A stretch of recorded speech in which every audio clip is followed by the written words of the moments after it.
Olá, seja bem-vindo ao meu canal aqui do YouTube. Eu quero te dar muitas boas-vindas para esse momento muito especial no qual nós vamos buscar entender quais são os principais sintomas do TDAH infantil.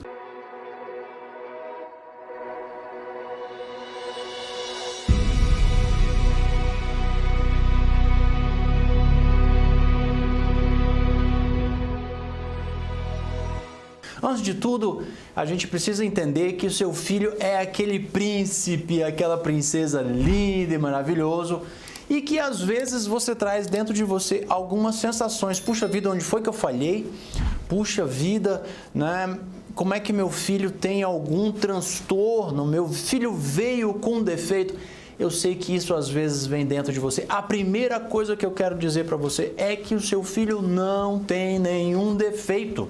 Não sei se você sabe, mas cerca de 70, 80% dos TDAHs, ok? Eles têm características genéticas. Fabrício, o que você quer dizer com isso? Quer dizer que talvez você, quando pequenininho ou quando pequenininha, possa ter tido, ou pelo menos algumas das sensações, das estruturas de origem do TDAH. Aí você me pergunta, mas se veio de mim, veio também da minha mãe, do meu pai, da minha avó, do meu avô. Faz sentido? Claro, ok? Significa que é genético. Agora, não quer dizer que seja genético simplesmente o próprio TDAH, porque TDAH não é um gene só. TDAH não é só uma coisa, né? Às vezes a pessoa diz assim, o gene do Alzheimer, o gene da demência, o gene da gripe. Não, TDAH não é um gene.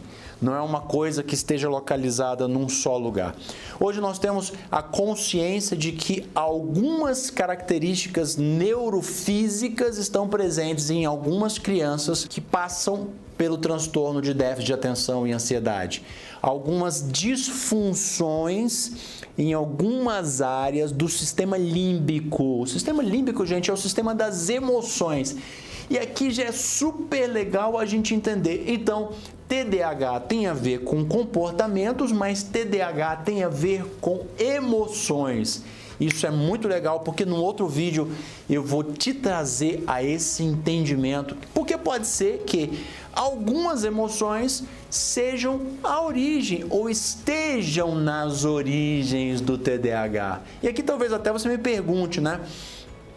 Fabrício, pode ser, porque algumas das emoções que eu vejo no meu filho, alguns medos, algumas inseguranças, eu também sentia. Eu também me sentia um pouco inseguro. Eu também tinha alguns medos quando pequeno, né?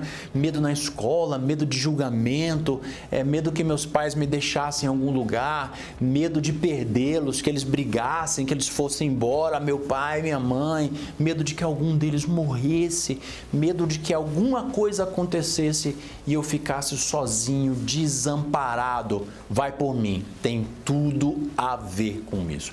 Mas nesse vídeo eu quero falar com você sobre alguns sintomas e eu vou elencar pelo menos uns 5, 6, 7 sintomas de uma criança que pode ter, né, o diagnóstico de TDAH. Então, déficit de atenção significa incapacidade de concentração. Ponto número 1. Dispersividade. Então, dispersão, ele tem uma facilidade em se desconectar, uma facilidade de se dispersar das coisas. Isso é muito interessante porque pode ser que aconteça esse caso em uns pontos e outros não. Eu já conheci pessoas com TDAH em que, com algumas matérias na escola, por exemplo, era uma pessoa super concentrada, super interessada, mas que em outras matérias apresentava um quadro de muita dispersão, falta de concentração, falta de foco. Então, dispersão é uma das características. Uma outra característica que pode estar muito presente no TDAH, e visto que todas as crianças que têm TDAH têm uma hipersensibilidade às coisas do mundo exterior, ao ambiente externo, então são muito sensíveis a tudo que acontece, é como se elas estivessem sempre atentas, sentindo que alguma coisa vai acontecer, como se houvesse uma ameaça ao seu redor. elas ao mesmo tempo que são muito hipersensíveis, são muito hiperreativas. Então, às vezes você fala uma pequena coisa com a criança com TDAH, ela responde de uma forma muito reativa, muito defensiva. O TDAH é muito defensivo. E assim ele pode se tornar agressivo. Então, é possível que crianças com TDAH sejam bem agressivos? É possível. Eu escutava, por exemplo, uma pessoa que me dizia que o filho dela pequenininho, com 3, 4 anos de idade, era muito agressivo na escola, batia muito nas outras crianças e mordia praticamente todos os dias. Eu estou falando, gente, de uma criança de 3, 4 anos de idade, ok? Na escolinha, né? Que mordia, que agredia, e ele era fortinho, então descia o cacete nos outros. E aí o que acontece? Ele tinha transtorno de déficit de atenção muito forte. Então, são tendências à agressividade, à dispersividade, à reatividade, ok? Também a ansiedade, ok? A ansiedade é muito forte em geral, ele está sempre ansioso e pode ter também, como mais um sintoma, hiperatividade ou não. A hiperatividade é aquela agitação, é diferente da ansiedade. A ansiedade pode ser uma coisa mais emocional, né? Que tem uma taquicardia, que tem uma ânsia, né? Uma preocupação com o dia de amanhã, o que vai acontecer, o que não vai acontecer. A hiperatividade não, é uma agitação mesmo, é energético, precisa correr, pular. Uma outra característica do TDAH, a paralisia. Então, em muitos momentos, a pessoa com TDAH, ele fica meio paralisado diante de algumas circunstâncias. É como se aquilo fosse mais forte do que elas. É como se ela não se sentisse capaz de lidar com algumas coisas. E é esse o processo de muitas vezes a mente dar uma desligada. Então ele começa a se concentrar em algo, a mente desliga. É um processo de paralisia.